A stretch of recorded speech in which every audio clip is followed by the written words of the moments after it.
Welcome back to the Popcorn Hour. I'm your co-host Matt, And I'm your co-host, James. and today we are going to be doing our Criterion of the Month, which will be the movie Haine.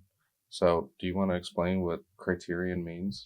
So what Criterion is they are a company that has become a lot more popular recently, and they kind of restore or like remaster uh, not older movies, because they do still like movies that just came out like Anora, but they do more indie movies, more like foreign films, foreign indie movies that are critically acclaimed and maybe not as well known, and try to like kind of bring them back to life and restore them. And they're a company that I recently found out about, maybe like 8 months ago, maybe closer to a year. And I've been kind of waiting to get my first Criterion because I feel like the first one's got to be a good one. Mm-hmm. And I've seen a lot about Haine, so I bought it. Didn't know anything about it. Just knew that it was a great movie, and that I was told that it was a great like first pick. So that's why I chose Haine for our first one. But that's how I found out about it, and now it's probably one of my favorite movie companies, like that produces or restores. They have like a whole library, right? They have like close to 2,000 something movies, and there's definitely a lot that I want to get. I would like to have every Criterion eventually. But it's like a physical library. Yeah, so somewhere. They have a Criterion like closet that they like let actors come in and they'll do like a little like interview thing. You've probably seen it before. Like it looks like a closet with just bookshelves of movies, and then they'll interview the actor, and then the actor can like pick 5 movies that they love or they want to watch, and they kind of briefly explain the movie, whatever. Okay. Yeah, I had no idea what Criterion was until you mentioned it. And you mentioned it quite a bit for a while there. And I still didn't know what it was. And then you finally explained it. And I was like, okay, that actually sounds pretty cool. And then when we decided to do Haine, you bought it and watched it. And then we watched it. So you, by that point, this was your second watch. This was my first watch. And it was definitely really interesting. Obviously it's a DVD. I don't own a DVD player. I have a separate gaming station for my PlayStation. I have a small TV. So we ended up watching the movie on my small TV on my PlayStation. So that was different. I haven't watched a movie on like that in a long time.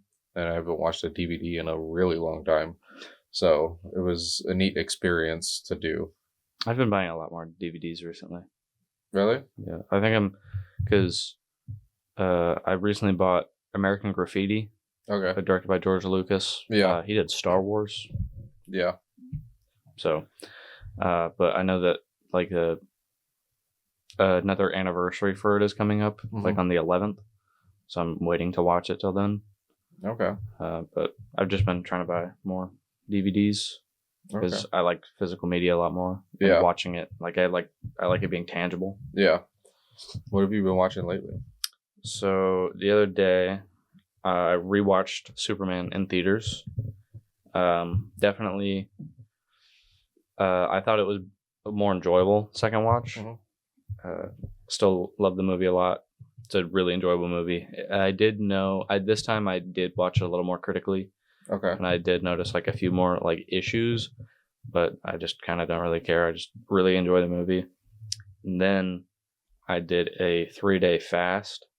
And the third day, so I was doing no like nutrition, so just water, no food, no broth, nothing. So the third day I was like kind of dying.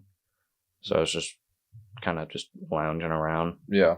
And since Guy Gardner, Green Lantern, is in Superman, I decided to watch the Ryan Reynolds Green Lantern because I saw the extended cut was on HBO, which just made me more miserable. And then, well, I enjoy the movie. It's really bad, but I enjoy watching it. And then right after, I was like, that was a bad idea. Let me watch something with a good Green Lantern. So I watched Justice League War. Okay, I haven't watched that one yet. The one with like Darkseid? Oh wait, yes, I have watched it. It's War World. I haven't watched. Yeah. Yeah, that's the one I haven't watched.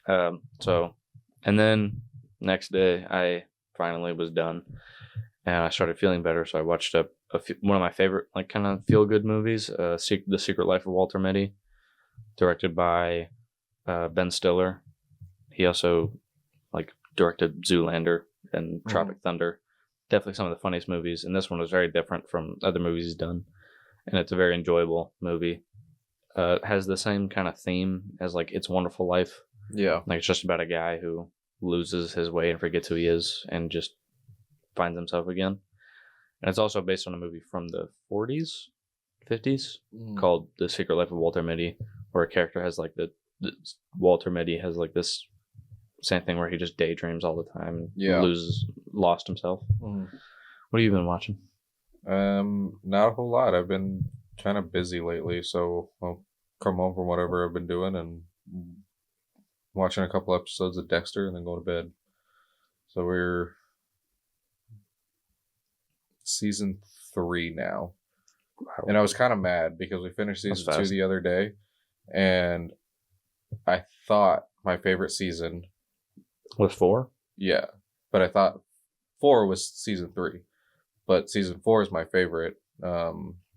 So when we got to season 3, and I was like, this is not what I remember for my favorite season.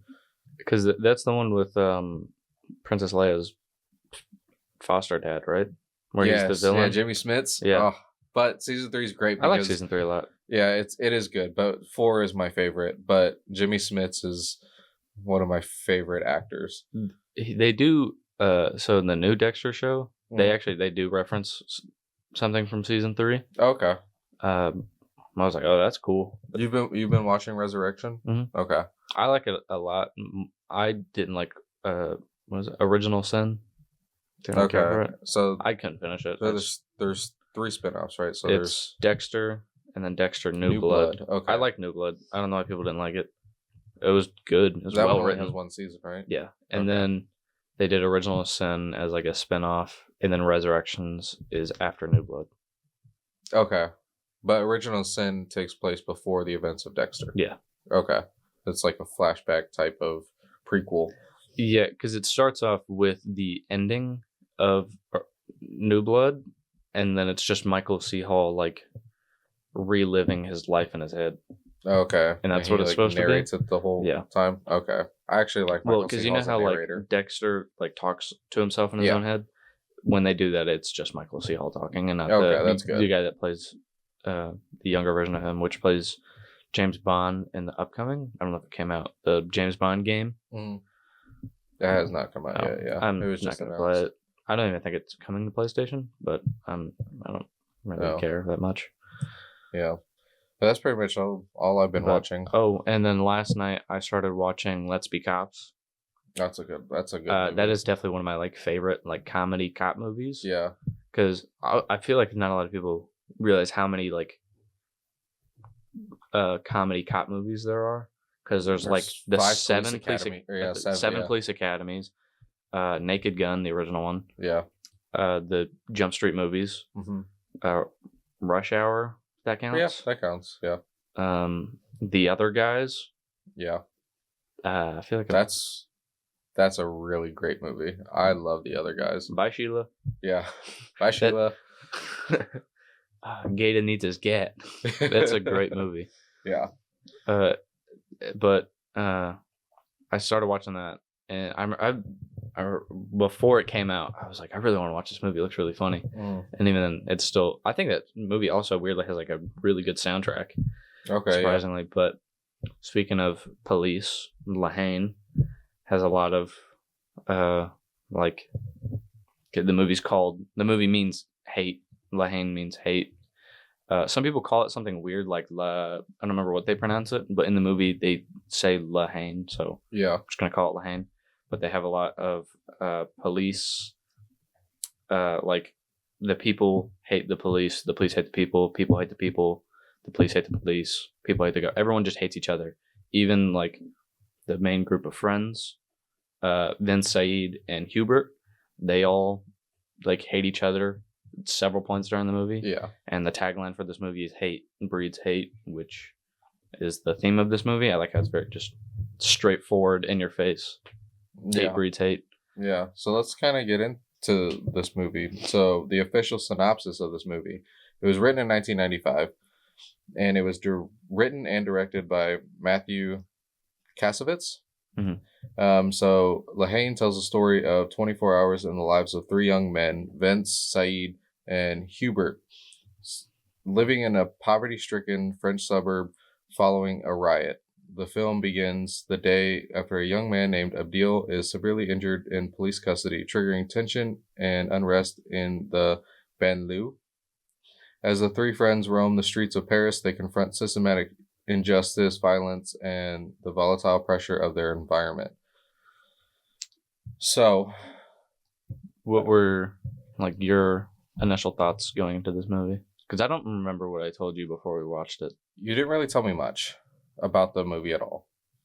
And the initial thoughts was I didn't like it. It is black and white, which was, I thought, odd for it coming out in 1995. But I actually really like black and white movies. And so that was a bit different for me, and I thought it was a little strange. But the overall thoughts on it was, like I really didn't like it. And I felt like at first I didn't give it a good chance because I had been doing yard work earlier that day. I was exhausted and from that. It was hot. Did not watch it in a very comfortable way. Yeah, no. And the movie's in French. It's in French. I don't care to watch movies or watch TV shows that are in another language that I have to read the subtitles, because for me, and it happened a couple times in this movie, where I focus too much on the dialogue and reading the subtitles that I kind of miss what's going on on the screen. And then vice versa, I'll pay attention too much to what's going on and totally miss what they say. So that part I didn't really like. But after I had time to like sit with it, I actually enjoyed it a lot more. I really liked the intro, how it was like a real, it's based off of like a real riot that happened in France. So having those real life videos of the actual riot was cool, and then cut into the actual movie. I liked how they did that, because it was very like fitting to like just kind of what all the characters are feeling, and it kind of just establishes the state of whatever the town is called. I don't know how to pronounce that, but it just kind of sets the tone. Like immediately, this is what is this state of this town and what the people are like. And I think it immediately starts off with probably one of my favorite songs of the movie is "Burning and Looting" by Bob Marley. And it's very just like melodic, and it's just kind of, it feels like you're just kind of going with the flow, and you're like, okay, I'm just kind of experiencing this. And then we hear my favorite quote from Hubert, where he's like, these two men are like whatever, and they're like falling, and he's saying, I'm okay, I'm okay, I'm okay, and then hits the ground, and it's not how you fall, it's how you land. I definitely butchered the quote, but like that's the message of the movie, of like what they feel and what the process of what they're thinking. And I thought it was very interesting, cold opening to a movie. Yeah, definitely one of my favorites. Yeah, I didn't know anything about this movie. I didn't know how it was gonna turn out, or like I didn't really even know what the plot was. I didn't even know what La Haine meant when I started. So I didn't know what the plot was, so I came into this completely blind, which I think ended up being better for me in the long run. Obviously, like the initial thoughts of the movie was not great on my part, but I really like, it's one of those movies where nothing really happens, but a lot happens. Because another movie kind of like that is I feel like the American version of this, of like the not without the theme, is Dazed and Confused, because Mhm. it's one day of just dudes hanging out, Yeah. and it's like nothing happens, but at the same time everything happens. Yeah. Like it feels like nothing is happening, but this is the most like important day in these three characters' lives Yeah. ever. Yeah. And And the fact that it's a 2 hour movie or an hour 48, something like that. it doesn't feel like that at all. It feels to me it felt like a lot longer, but not Yeah. in a bad way. It really filled in its space. Actually, it's like an hour and a half. I'm Yeah. pretty sure. And like I was saying, it's not that much longer than Stand By Me, which is a Stephen King book adapted into a movie about like four. This is a kind of It's a a good. good example of Yeah. like the same thing. It's these four kids figure out that there's a dead body from their like small town of a kid that they knew, like just someone that they knew from their town that like went to their school, and then so they go and try to look for the kid's body. But the movie, like watching it, is just so fast paced, and there's no like there's like one or two scenes where they like the movie takes a breath, Mhm. but this whole movie is just like it's just you're just kind of riding the wave, and it's very slow and drawn out, but not in a bad way. It fills its time and space Yeah. very well. Yeah. I think that it really does kind of, for the length of the movie and for the actual plot of the movie only taking 24 hours. Mhm. I think it really did a good job of actually drawing out and using its time wisely. Is one part of the movie where I don't necessarily, I feel like was totally unnecessary, but for the most part, everything worked out really well in the movie. Um, so I mean, it's a good movie. I think the second the movie started and they did that cold opening, and then I was like, this is a very interesting take on how they're doing this. I really enjoyed this so far, and I enjoyed it from opening credits to ending credits, Yeah. which I didn't know if I was or not, but taking away like the theme and the message, because it is like a hard movie. Like it's a very challenging movie to like your thoughts and opinions. Yeah. But I think it's a really enjoyable just to watch Vince Saheed and Hubert just hang life. out Yeah. and just be how they be. Yeah. It's I think it's just a fun experience. It's interesting to see also like how different the French are from like Americans. Mhm. Like they're like how they speak to each other, their like customs, which is a little different because everyone hates each other. Yeah. But we can kind of see that more when they go to Paris, which we'll talk about that in a little bit. Yeah. But it was very, very different than what I had anticipated. Yeah. Very enjoyable. Which, so what you said about it feeling like how it being so short, I think it proves that movies don't need to be 3 hours long. Because I'm glad that kind of has stopped ish. I mean, some movies I'm okay with being 3 hours. Yeah. But not every single movie needs to be 3 hours. Because you don't need 3 hours to tell a story. This movie proves that you only need an hour and a half. And Yeah. it's kind of reminiscent of older movies and very reminiscent of Taxi Driver, which I don't think if Taxi Driver didn't exist, a lot of either this movie wouldn't exist or a lot of elements from this movie, which made it so special, exist. Like Vince obviously loves Taxi Driver.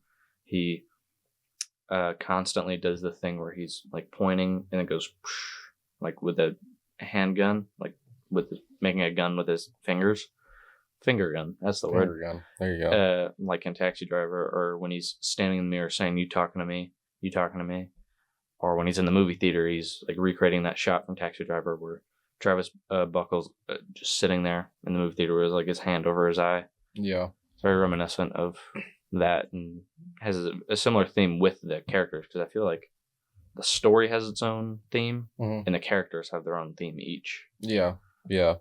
And then, so I want to do one more note before we kind of get into the actual movie, but the runtime of the movie and how short of a time frame that movie actually takes place. What I kind of compared it to was Star Wars: Revenge of the Sith. That's it's a long-ish movie, and it only spans 4 days, but like it's quick. Like Yeah. it's a quick 4 days, and like sometimes I feel like that movie watching it is very like, oh, we're already here. But this movie is like everything just is drawn out to a good time to where it doesn't feel like it's almost over already. So yeah, I'm ready to get into this. So this will be, we will have spoilers. So if you want to watch it, definitely go watch it and come back, or you could watch us and then kind of make a determination on if you want to watch the movie or not. I suggest watching it, but from now on, we're actually going to get into the movie, and there will be spoilers. I'd say go to your nearest Barnes and Noble and skip the books, go straight to the movies, and go through the Criterion Collection, that whatever your Barnes and Noble has, and look for Haine. I definitely recommend it. It's a great movie. Yeah, speaking of that, I didn't realize, because I don't read. I don't really care to read. But my wife Elizabeth likes to read, so we frequent. No, you both have a reason to go to Barnes and Noble. Yeah, so we frequent Barnes and Noble, so she can pick out a new book or whatever. And I have browsed the DVD collection. There's a specific movie I've been looking for with DVD, and I just like, obviously I could probably just order it off Amazon and have it, but Criterion movie? No, it's Batman: Death in the Family. Yeah.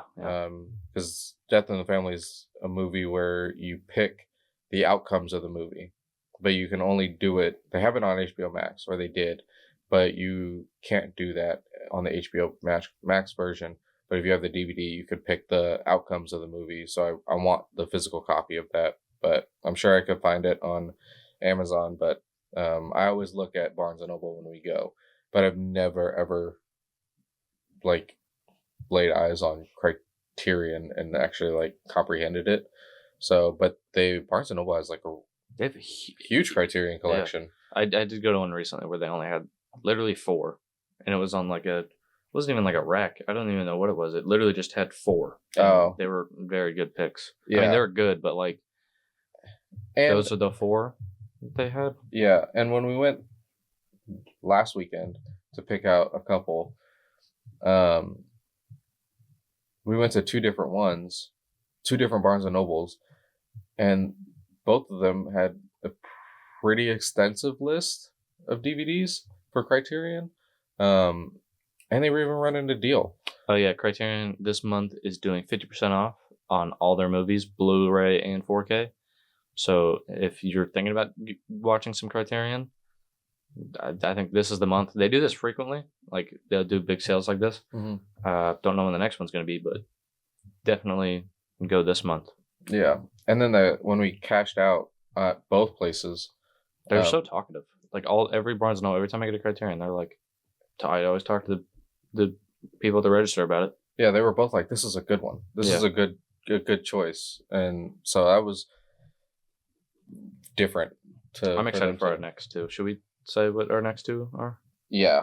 Yeah. You want to say yours? Yeah, so mine is going to be Kronos. By Guillermo del Toro? Yes, and it's not a Greek mythology movie. It definitely, from the synopsis, has some technology in it. Gerard Butler, I believe, is the lead in that movie. So I'm excited for that one. And then my pick was Grand Budapest Hotel by Wes Anderson, which is known as like his best. That is one that I haven't seen because I've been kind of pushing it off. And then saw it, and without hesitation bought it because like this is my sign to buy it and watch it. Yeah. But they do have a few of his movies, and I'd like to have all the ones that they have for him. I know that they have like one David Fincher. They have one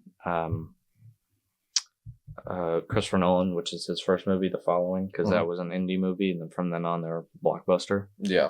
All right, let's get into this movie. Okay. Yeah, I'm really excited to talk about this. So I'd say let's start with the characters and their performances.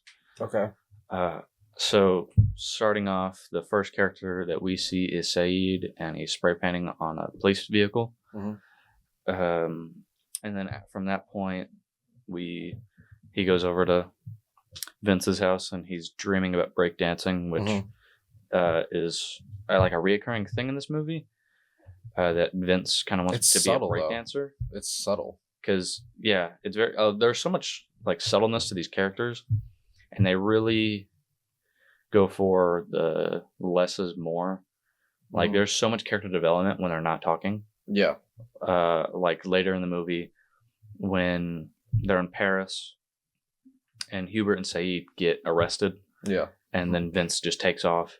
And it's kind of an understanding that it's every man for themselves, but they still have each other's backs. Yeah. And then they meet up at the train station, and then they're all silent, but there's like a mutual respect, like, oh, okay, you're okay. Yeah. Yeah. Like, oh, okay, and you're then they good. just continue on. Yeah. And then once we meet Vince and he gets ready for the day, like yelling at each other's moms. Yeah. And then we go, and it's the morning after the riot, so everything is kind of destroyed, burnt down, things we like see like that. Burnt cars.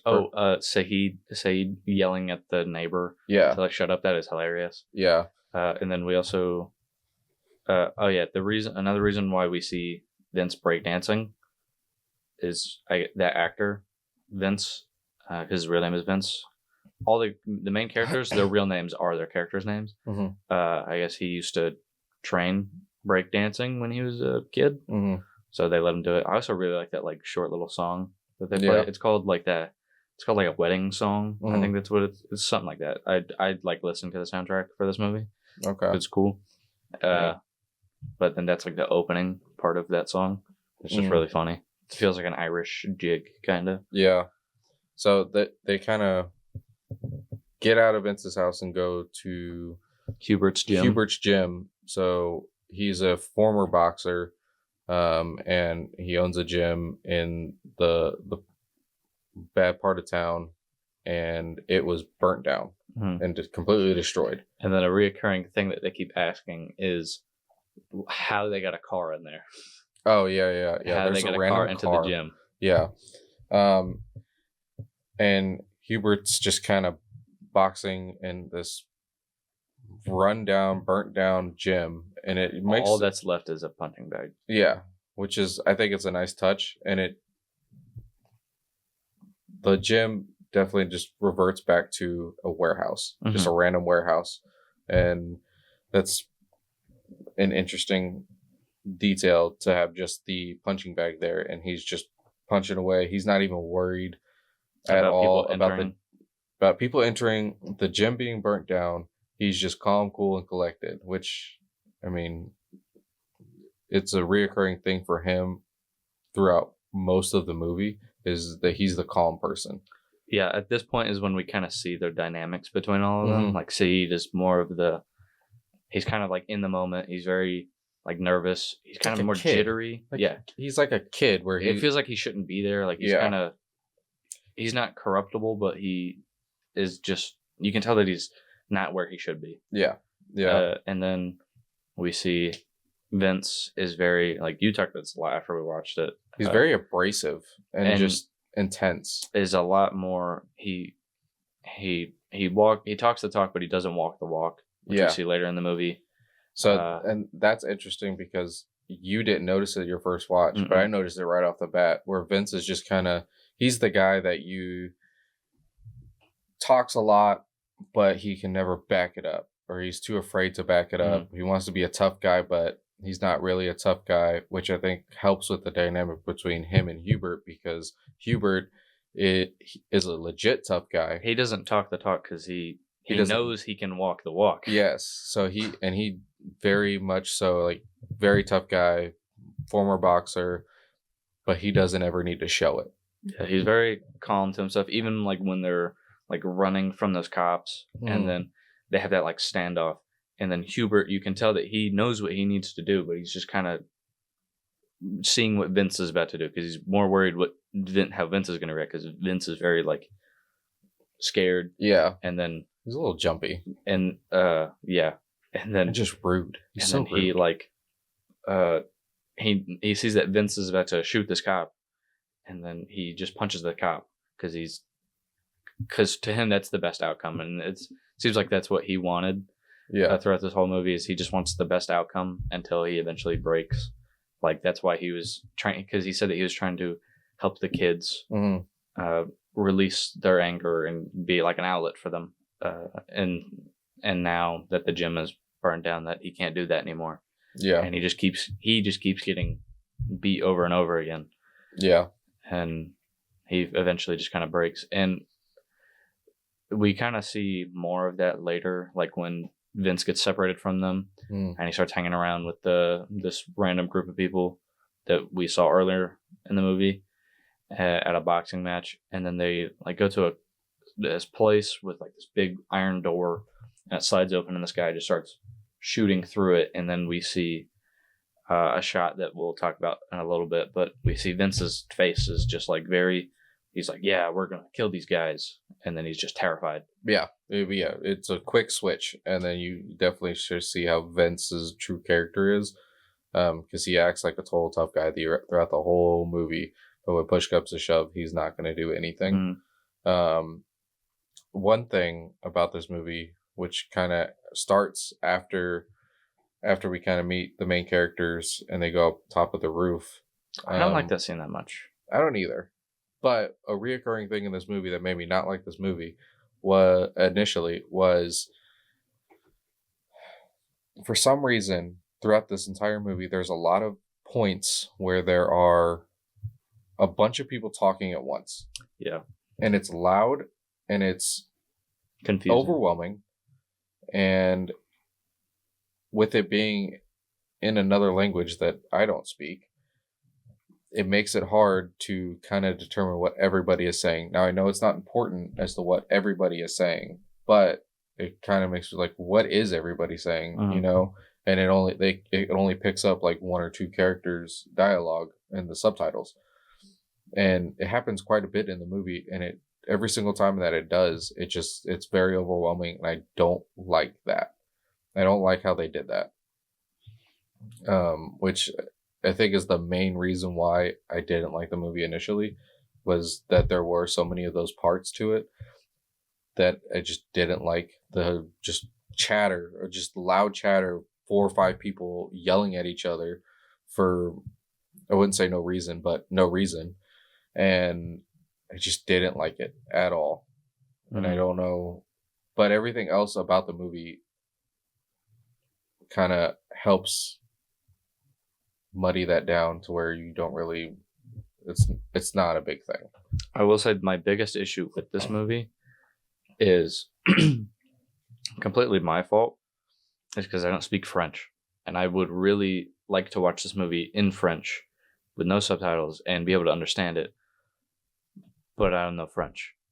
So my biggest issue is because I can't like understand what they're saying, I can only read it. The first time I watched it, I like definitely misinterpreted what was happening, and I picked up on it. And the second time, like when Vince, like they're getting jumped, and then Vince like pulls out a gun and then grabs one of them, and then the group of guys run away, and then they like take him to this alleyway, and he like has the gun to this guy's head, and he's like, "Yeah, I'm gonna shoot you," and then Hubert is just like pissed off because he's like, "No, we've had to listen to you all day talk about this. Do it." And he's like in his ear, like egging him on, like, "No, come on, do it. You've been saying you want to do this." But first time I watched it, I was like, "Oh, Hubert's like just telling him to kill this guy because Hubert's fed up." But then this time watching, I realized that he's just more sarcastic, and he's like, "No, you knows, said you were going to do this, so do it. Why aren't you doing he knows he's actually not going to do it. He's just trying to help him see the fact that like he doesn't need to act like this. Like there's no need for it, and you're not going to do it. So that was nice. And then I think that we see like our first, like the movie take its like first deep breath is when they first get to Paris, and we see how different it is. Before that, like Hubert goes home. Yeah. And I like that scene a lot.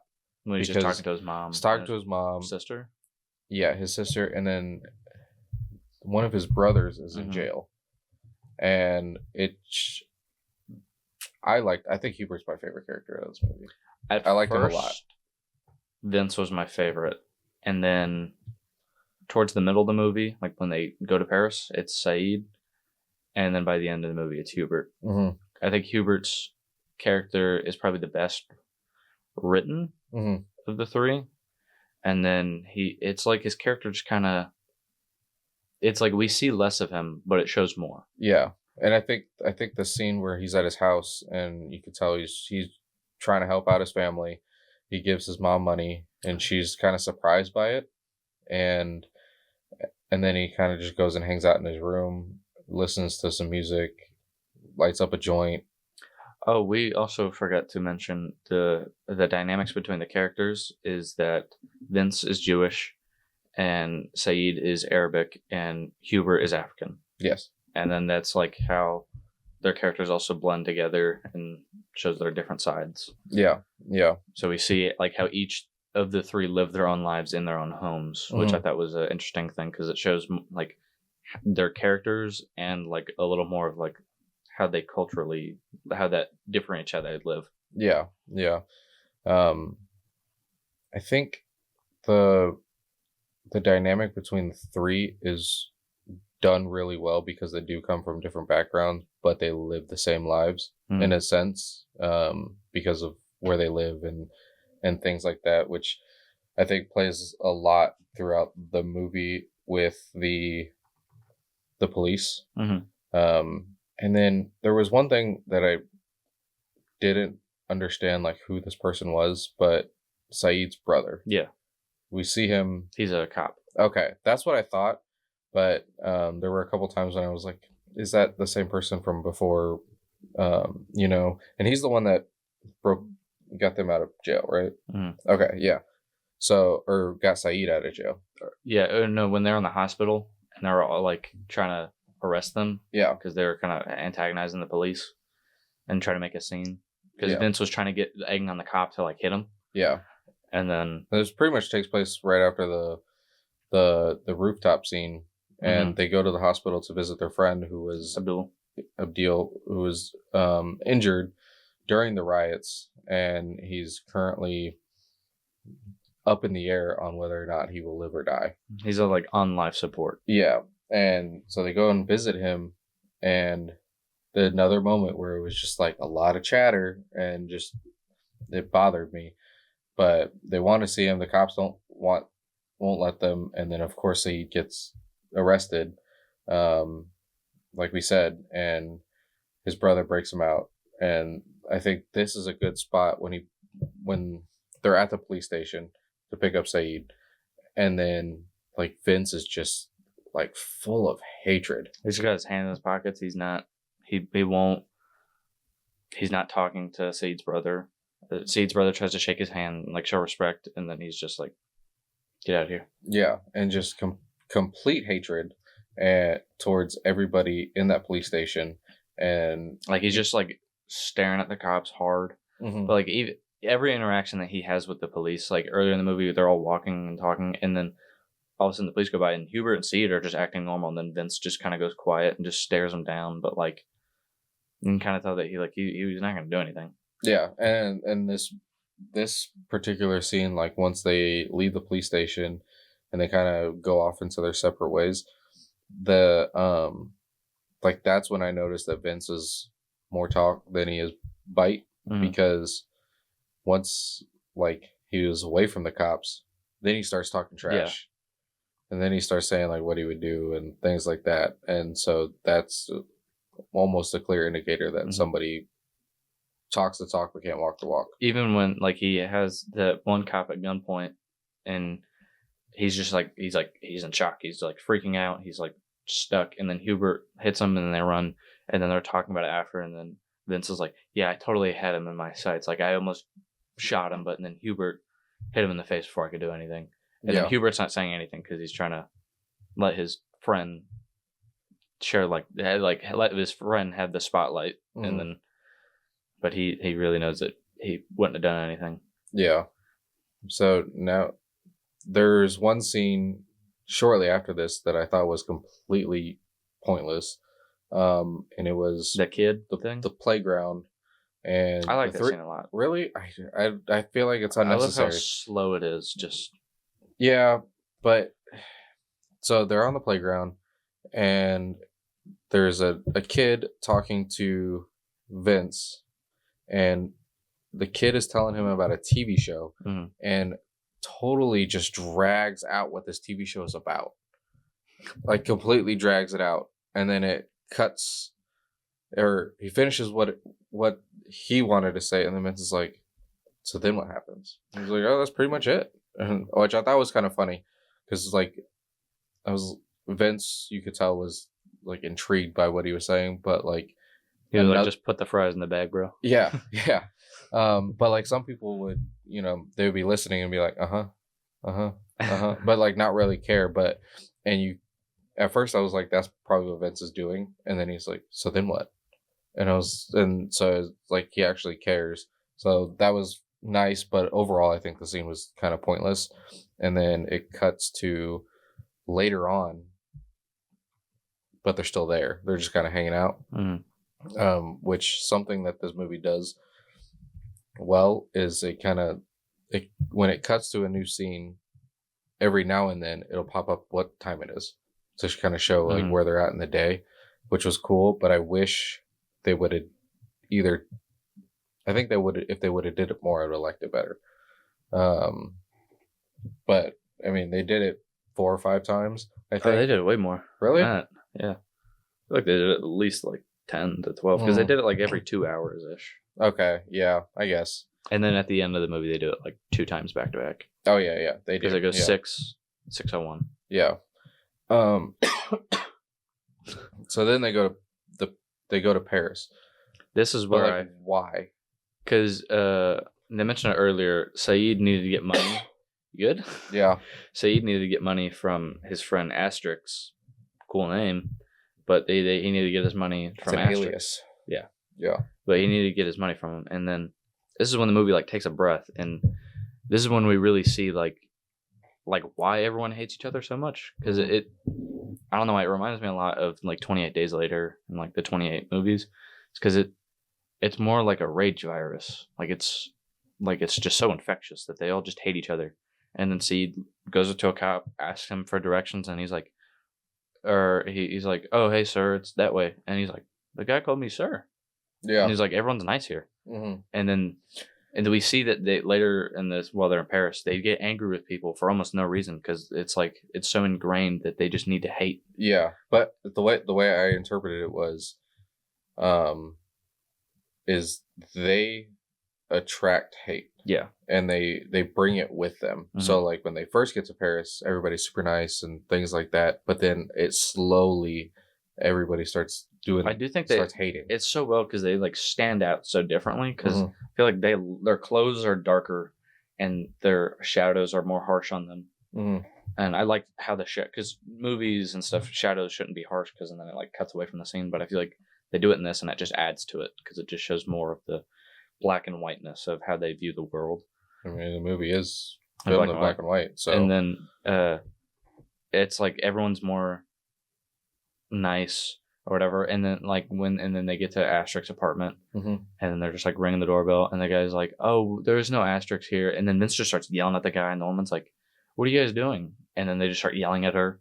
Yeah. Oh my god. And she's like, "What?" And then she's like, "Quit beeping my buzzer thing." Yeah, because they were going to go through everybody's. Yeah. Because they didn't know Asterix's real name. Mm-hmm. So, and then that lady was not nice. And it was like, she started off like, "What are you guys doing? Like, what do you need?" kind of. And then they're like, "Shut up." Yeah. And then immediately she just starts yelling and being abrasive and things like that. And then finally get into Asterix's apartment. But then when he first gets in there, did you notice that like on the intercom, the video is still her yelling? Yeah. Yeah, that was funny. The apartment scene was very uncomfortable. It's weird because the Asterix is this cokehead, obviously some sort of like drug dealer. Doesn't even feel like his apartment. It feels like he stole someone else's. It is. Yeah, because he's supposed to be like watching it. He's watching somebody else's apartment. But he's like looks like a curtain around his waist, and he's obviously just doped up, and he's like sitting there like throwing this gun around, like being weird. Yeah. Looks like he hasn't eaten in like a week. Yeah, it's one of those like random characters that is very I like this character a lot. Adventurous. For the short bit that he was in. Yeah. He's like, you guys want to do a bump? And they're like, no, we're good. Yeah. But then it takes a turn. And then he's like, he like is looking at this revolver that that Vince stole from the police officer, which is like a recurring thing. And he what seems to be puts a bullet in, spins the chamber, shoots himself. Yep. Nothing Playing Russian roulette. And then he tells Vince to do it, and Vince obviously like he's like, I'm gonna do it. And then he like grabs the gun, he's like, I'm not doing this. Yeah. And then Asterix puts another bullet in, spins it, nothing happens, and then they just keep going, and then he's like, get out of my apartment. And then as they're walking out, Asterix holds up the 2 bullets, showing that he did not put them in. Yeah. It looked like he did. Yeah. So it looked like he just kind of... Yeah. And it was very uncomfortable because it escalated quickly. It just went from, do you want to bump, to like shoot yourself in the head. Yeah.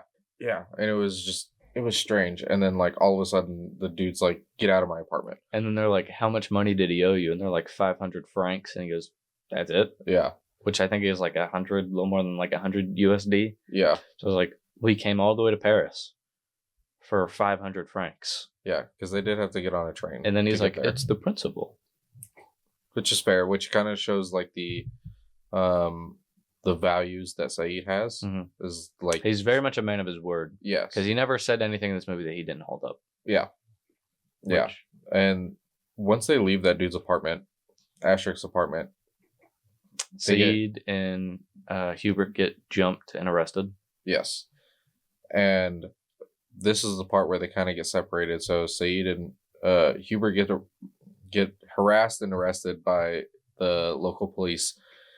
And then Vince just bolts another direction. Maybe he thought that they were going to do the same or be able to get away, but like he knew that he hoped that they would be fine, but he just kind of went off and did his own thing. And then he was by himself for several hours.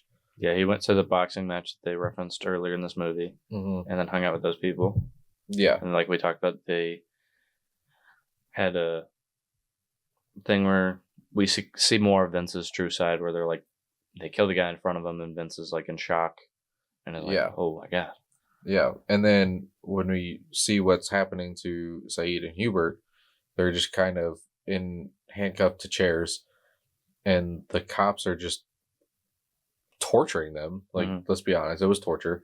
And Hubert, you kind of see him get a little angry, and which is because totally they're like justified. hurting Saeed. Yeah, because he's more worried about Saeed, because Saeed's kind of like their little brother. Because he keeps saying like, "Don't touch him." Yes, don't. And then that's when they like made a joke that that they were together, or something like that. Yeah. But Saeed's more like the little brother of their like group. Yes. And there's a part in the scene that I didn't like. I didn't like this either. I do agree with you on this. It's just a blocking thing. Whoever blocked this scene was a little weird. Yeah, so one of the cops decides to like choke out both of them. But when he gets to Saeed and does it, it's clear that like there's space in between his arm and Saeed's neck. But Saeed, the way he plays it off is that he's like flailing around. Out. He's flailing around. He sticks his tongue out in a weird way, and I'm like, they should have shot this better, because it could have been more interesting. But I think Saeed went a little overboard on the acting, because Hubert just kind of like closed his eyes. Yeah, and just like, okay, yeah, I'm getting choked out.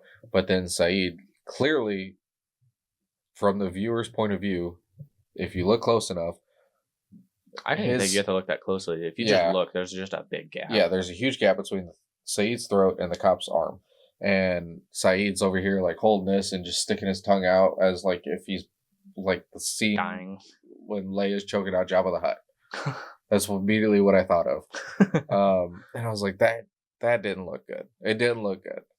But then, and so what they were trying to do is they knew that they needed to get back on the train to head back before the end of the day. So the cops kept them there intentionally so that they would miss the last train for the night. Mm-hmm. Which, that sucks for the characters.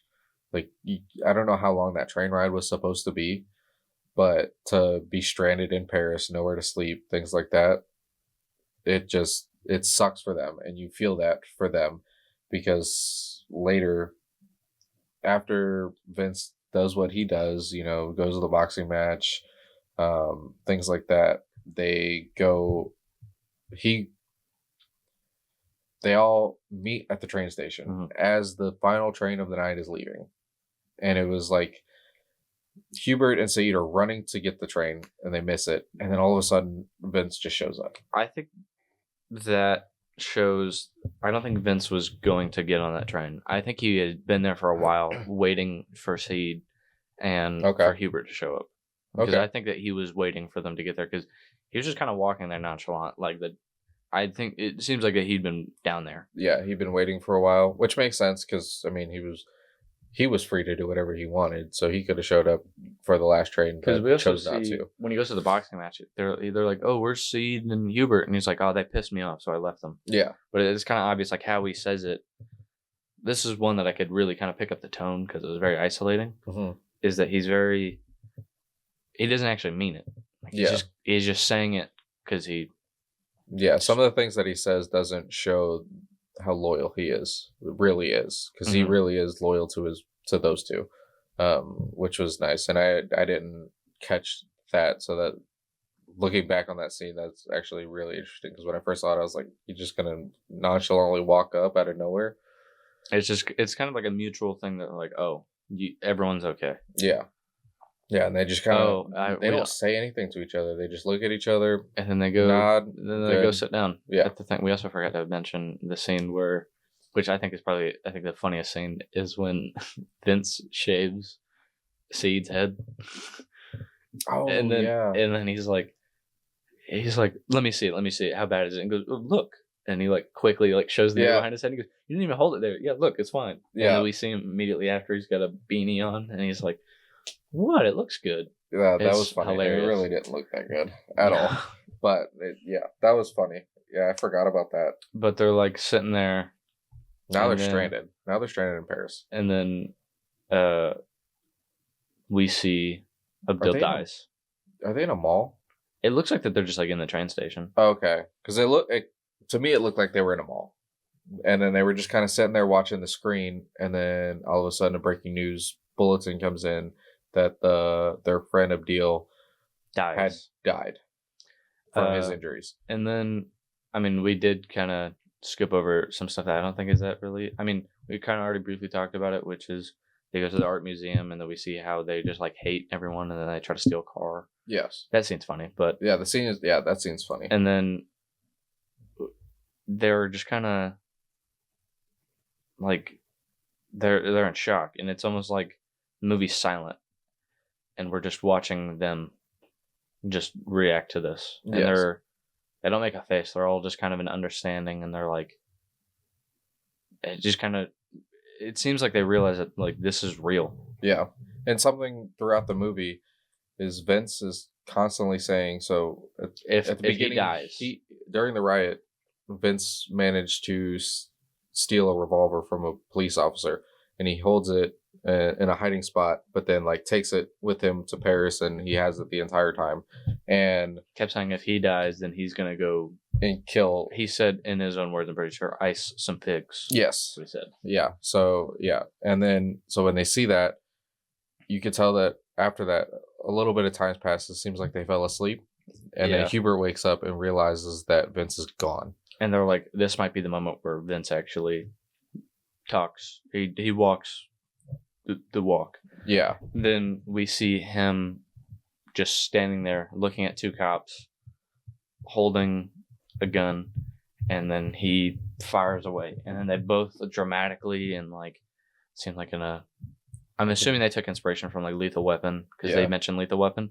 They like fly backwards. Yeah. Which I think just kind of shows how Vince kind of like views like the situation, like how like he just thinks of like how powerful the weapon is and how like it's like they're gonna fly backwards because like all he knows is the movies. He never actually watched that one guy get shot through the thing. Yeah. So it's just kind of like his oversaturated version in his head what he sees, and then backs out and realizes that it's just kind of weird. He's just staring at the cops with finger guns. Yeah, and But then Hubert just kind of... Hubert's like, "What are you doing?" Yeah. And Yeah. then we get towards stuff happens, and then it's the morning. They get back home, and then they're all kind of in quiet about what had happened, what they'd experienced, and then Vince kind of mans up and realizes that he's not who he thought he was, and gives Hubert the gun. Yep. He knows that Hubert will do something responsible with it, and then all of a sudden, Saeed and Vince get jumped by two guys that we saw earlier in the movie, and they're just kind of messing with them. And there's this like jokey thing that keeps happening throughout this movie where like no one kind of really understands like the consequences of what they do. They're all just kind of going, and they don't really think what is happening. Like it's not like real. Yeah. And so they have a gun to them, and then the guy did not expect this, shoots Vince in the face, and then he's also in shock. This, I was not expecting this. You didn't even give any kind of clue as to... Actually, no, you kind of said something big happens at the end before we watched it, and I was like, okay. And I was expecting somebody to die. But I did not think it was going to be Vince. And I didn't think it was going to happen that way. So when it happened, I was mind blown. I didn't realize that, like, because it went off accidentally. It's such a good like beat that they take, because it like the guy, it happens, he shoots him, and then the guy is that to me that guy was like the Vince of their group. He wasn't ever actually had any intention of killing him, and then he's like just standing there like completely shocked, and then like jaw to the floor, just confused, and then Hubert puts a gun to the guy, and then because the guy's just, you can tell that he's just like in shock and all, like what just happened.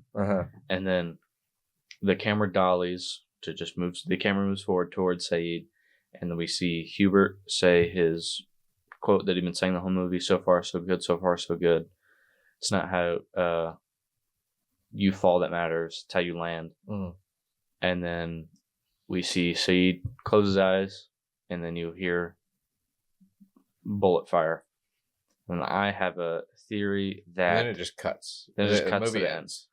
I think what happens is that Hubert had been like corrupted by hate and rage, and they both killed each other. And then I think this was like a wake-up call to see, like, this is inevitable. People, like, he's like, if I probably stay here, I'm probably going to die. And I think that he goes back to Paris, and that's where he lives out his life. Yeah. Trying to get away from the hate and just be a person rather. Because, like, it's almost like people aren't focused on their jobs, their, like, state of living or anything. They're more focused on hating. And I feel like this is his, like, wake-up call. That, like, he wants to live his own life.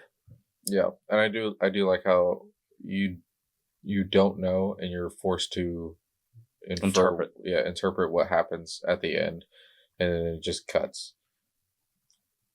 But that's the movie, and it is kind of like a roller coaster ride of just like emotions, and just it's a great... I almost just want to go watch it again, because it's such a entertaining, fun movie with a pretty strong theme. I think something that everyone can kind of learn from. And I think it's just a really fun movie. It's a great movie. Yeah. Definitely recommend to watch. Yeah. Great foreign movie. Yeah.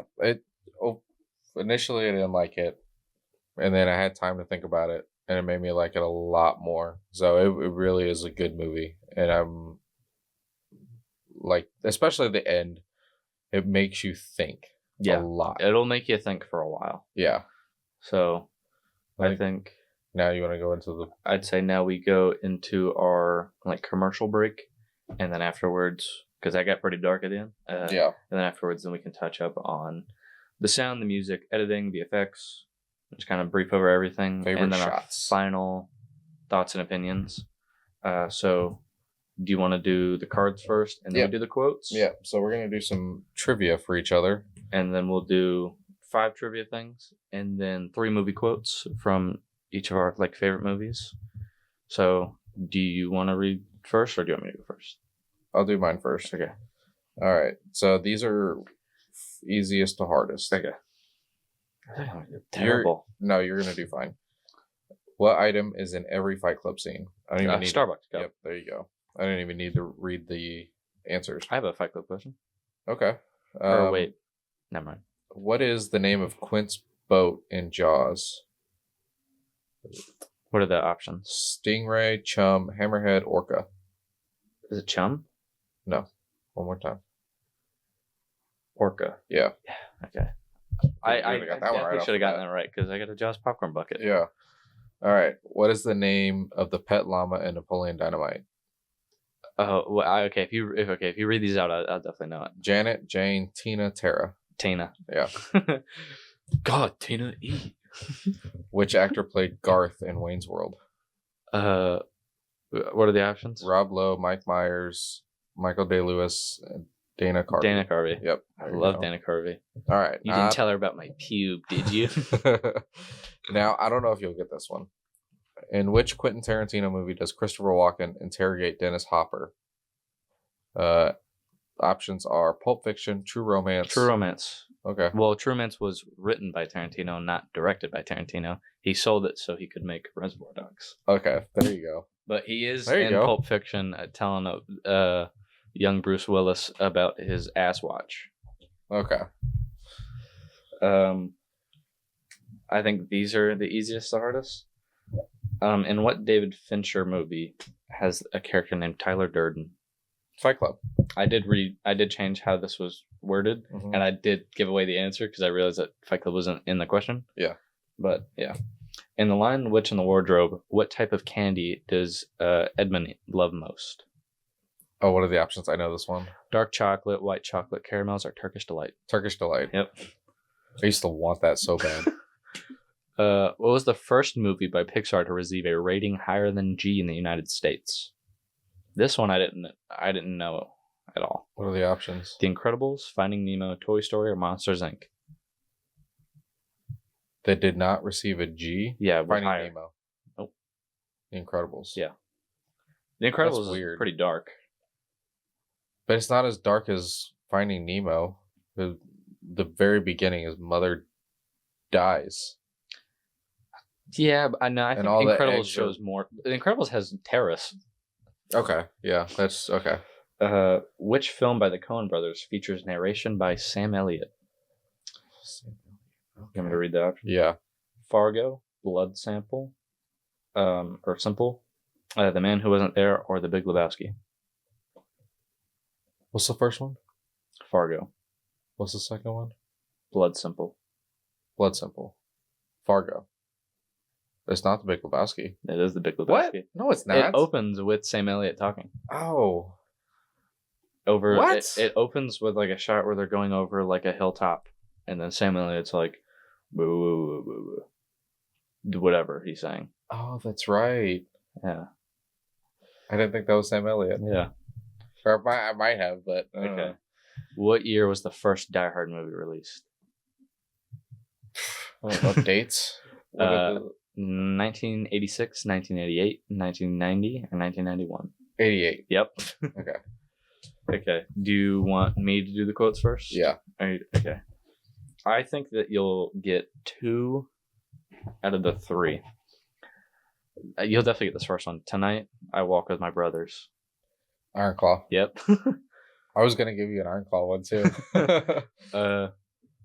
I almost want to say this one like kind of monotone, but I almost want to say it like how it's said in the movie. Okay. Okay, you pick which one. Do it how it's said in the movie. If you want to be the best, you got to take out the best. Never back down. Yep. I don't think you'll get this one. When I'm around you, I feel like I'm on drugs. Not that I do drugs, unless you do drugs, in case I do all of them all of the time. All of them. Is it a comedy? Yeah. It's a really campy comedy. A really campy comedy.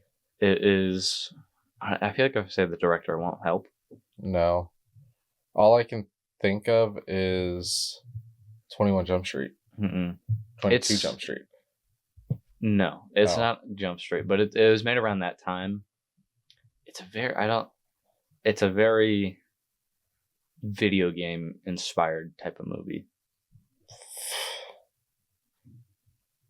I have no idea. Scott Pilgrim versus the World. Oh my god. I haven't seen that movie in so long. If I could do a Michael Cera impression, I would definitely do yeah, that. I feel like I'm on drugs. Yeah. Okay. Okay. All right. I feel like I'm gonna do bad on this one. No, I think you'll probably get all of these. Good morning, and in case I don't see you, good afternoon, good Truman evening. Show? Good night. Okay. In case I don't see you, good afternoon, good evening, and good night. Now I am become death, the destroyer of Oppenheimer? worlds. Yeah. I said Christopher Nolan has some like great poems implemented in scenes like Interstellar, the one that Michael Caine says, where he's like, rage. Yeah. That poem. It's a good one. Yeah. All right, and the final one. I don't know if you'll get this one. Money flows freely here now.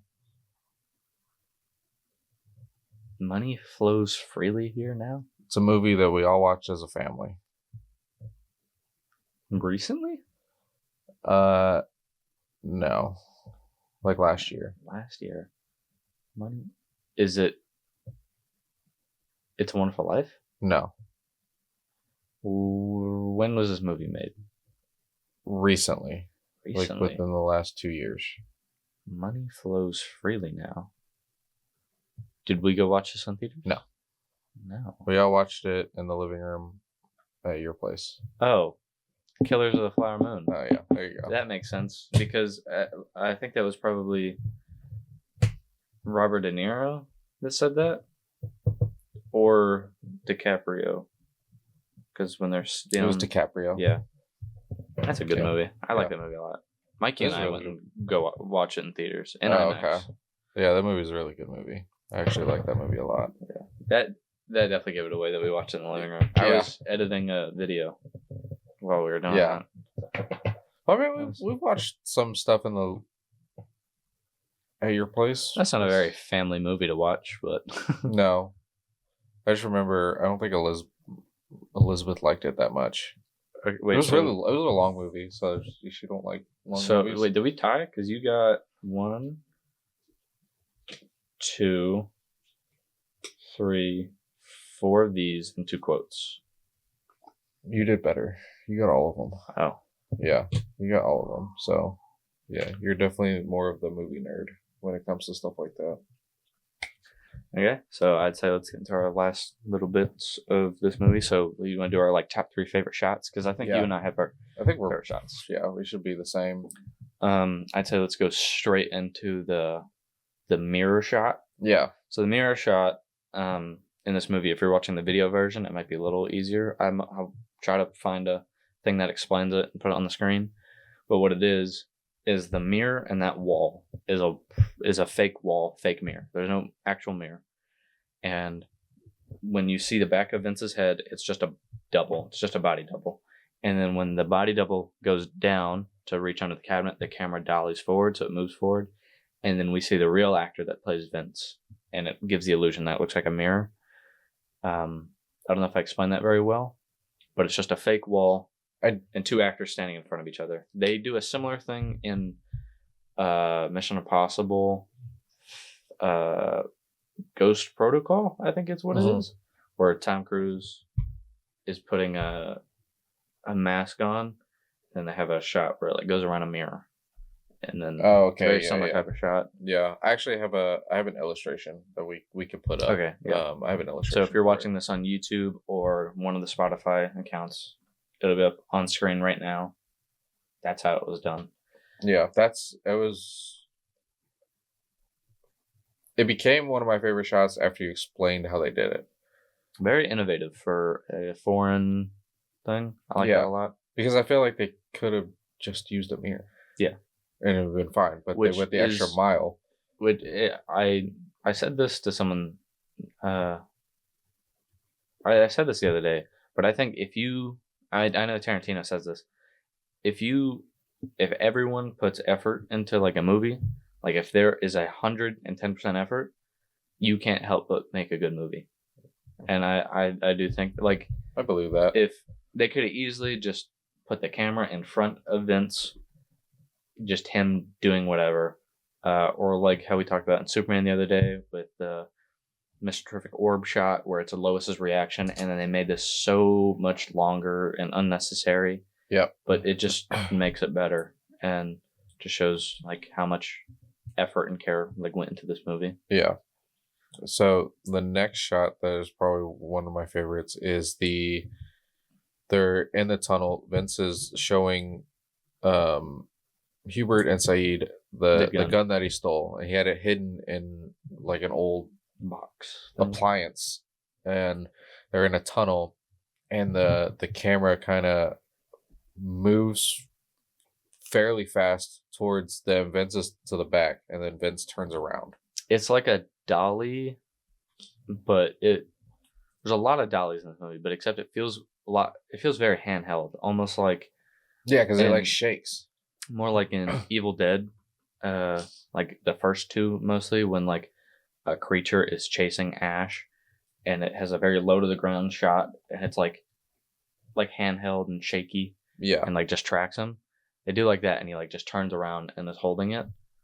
That's a great shot. And then probably our third, and favorite is it's kind of like a double exposure thing because it was technically done on film, of Vince's face while the dude is shooting into the window.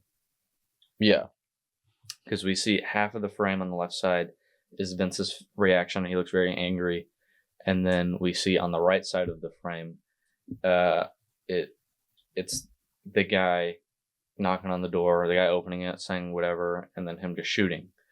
And I usually don't like shots like that because they're very sometimes overdone, or it reminds me of like an 80s music video. Yeah. Where they're singing and there's stuff going on in the background. Well, because usually when they do something like this, it almost feels unnecessary because a big issue is the depth of field. Because it'll become two completely different depths of field on the same frame. It just looks weird. And usually they do it when it's like the side profile of a character's face, and then on one side of the frame, and then the other is like what's happening. But this one is just Vince's reaction, and then we see what is happening on the right side.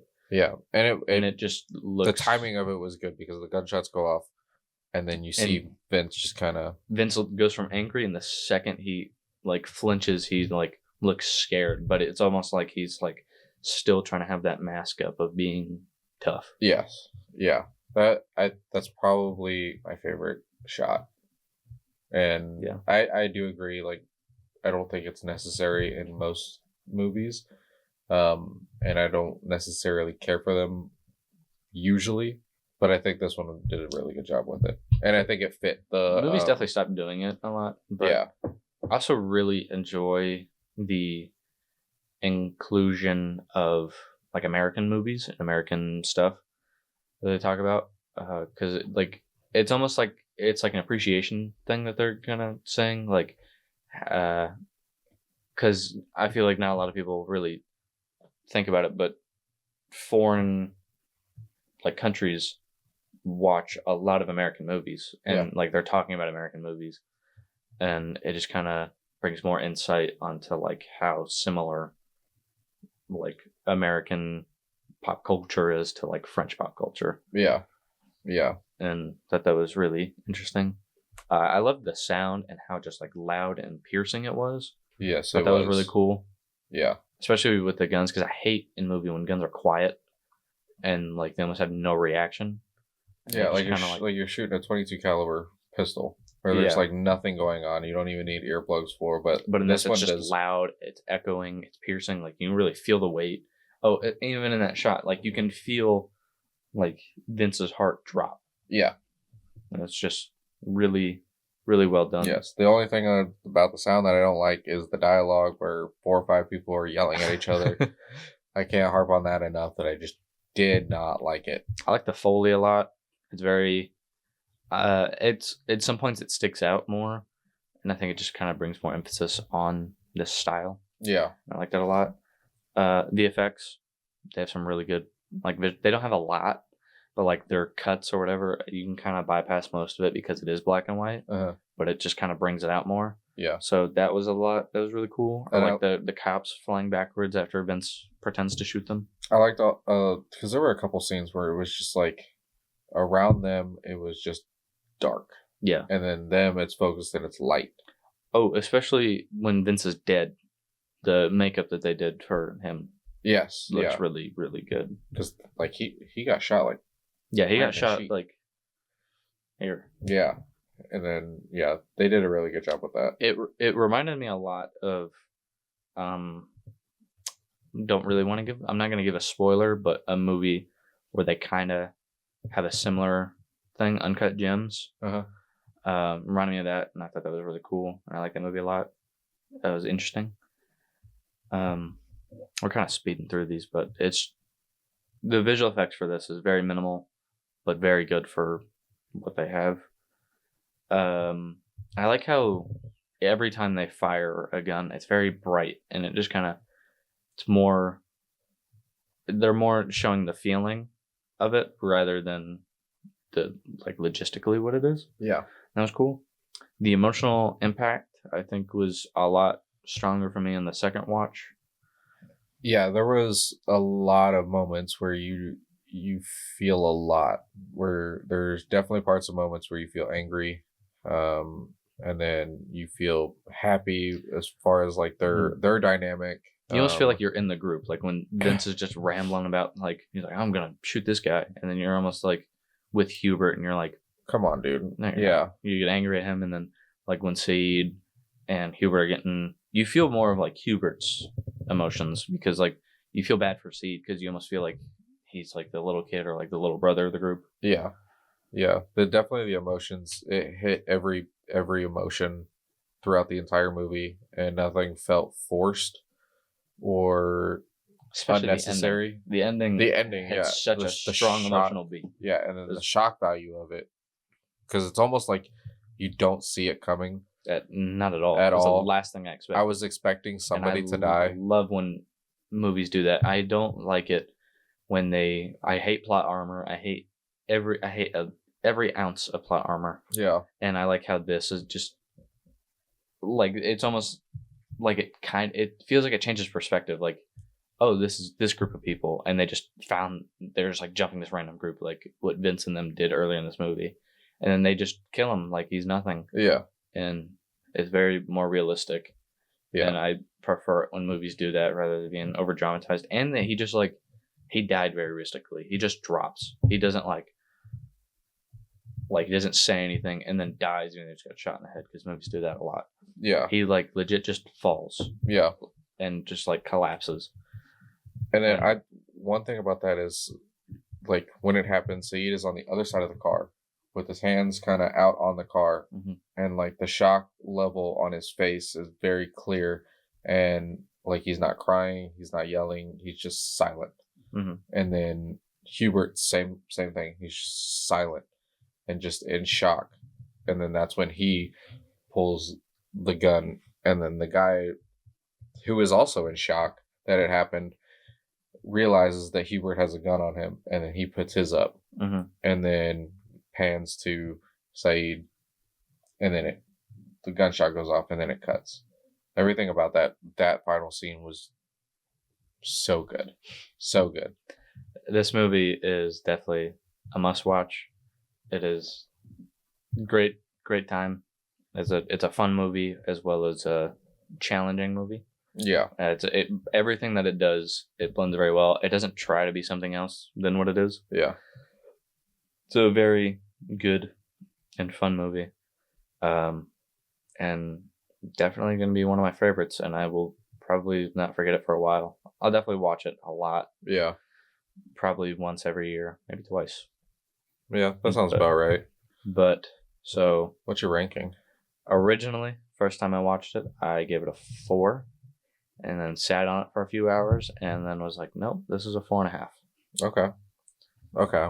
So I wanted to wait till we're here to change it. Mm-hmm. So initially I gave it a 2.5 for a lot of the things that I said at the beginning, where it was in a different language.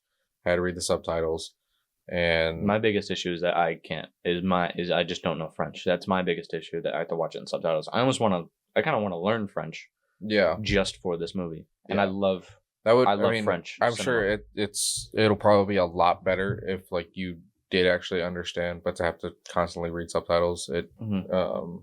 makes me not into the movie. And then of course the multiple moments when there's 4 or 5 people yelling at each other and you don't really know what's going on, and they only pick up certain parts of the dialogue. So initially I gave it a 4.5 or 2.5, but once I kind of thought about the movie and the different parts of the movie, as far as not just the plot, but like the way they shot it, the way um the different scenes, the dialogue, and then just how the movie flowed, it made me bring it up. So I'm actually going to change it to a 4. I also just remembered that because I don't think that you really remember much of the songs. No. I think my top 3 favorite songs are, not in order, but "Burning and Looting" by Bob Marley, which is the cold opening to it, and then the song "Haine," which is like the remix where the guy is like, the DJ has the Yes. speakers blasting out, and Yeah. then he's like playing a song, and then he like switches it, Uh-huh. and then probably the wedding song of Vince like dancing in his Okay. dream. Yeah. Okay. Yeah. I think the Bob Marley song was placed very well, because a lot of you see a lot of bad stuff happening in that opening, Mhm. and with the real Because they're life footage. burning and looting. Yeah. And then, but with one thing I do like about Bob Marley is like his songs are serious and can be serious, but at the same time, like it's a very upbeat Mhm. and kind of helps you deal with the seriousness of it. Which is like what this movie does, which I do think I do want to eventually like have a list of like the top 10 songs that are not meant for a movie or made for the movie that fit perfectly. And funny enough, this and Kill Bill Volume 1 have in my opinion, the best cold opening intro songs that aren't made for the movie, but they're both for the intro and they fit perfectly. Burning and Looting for this movie, and Bang Bang by Nancy Sinatra in Kill Bill Volume 1. They both fit perfectly. They fit the tone. They fit the theme. Every lyric fits perfectly with what this movie was doing for both of them. And yeah, I just love this movie. Nice. And Yeah. that's our final thoughts. But our next episode will be a movie news this Friday. Yes. We will not be here. We will not be in the set. We will be probably in a hotel room or whatever. Are we in a hotel? Yeah, we're gonna be in a hotel. Okay. Yeah, we're going to Norway tomorrow. As this comes out, it'll be tomorrow. So we're leaving Wednesday, and we'll be back next Thursday, I believe. So yeah, so we'll film a movie news, and it'll be in our hotel. So check out that. And then Friday, I'm excited. We're going to go watch Fantastic Four in a Norwegian movie theater. Mm-hmm. So definitely look out for that following Tuesday. I'm really excited to see how different a foreign movie theater will be for us. As far as like the way everything looks, the seats, the screens. I'm sure most of it's going to be very similar to what we have. Also the snacks. Yeah, the snacks. And the prices, because I hope it's not like American movie theater prices. Yeah, it really sucks that I spent $80 at the movies for on tickets when we go. Well, okay, that doesn't count. That doesn't count. Okay, normally I spend like $80. I definitely spent way more. I spent we spent like the same. Yeah. I bought one thing. Yeah. You bought 2. Yeah, so I'm definitely excited to see Fantastic Four, and so look out for that. Let us know what your thoughts on this episode are. Also, go watch Haine. Go to your local Barnes and Noble. I'm sure you could also probably find it online. Yeah, you can order online, but buy it. Go to your Barnes and Noble. Yeah. Get your like rewards. It's free to sign up. Yeah. Also, and start collecting Criterion movies because they are interesting. There's a lot that they have to offer, and check out our next Criterion movie next month. We'll let you know when that comes out. But also, if you have any suggestions for Criterion movies that we need to get, yeah. We have a few in mind, but we'll just kind of see what we get next. All right. Well, I've been Matt. I've been James. And we'll see you later.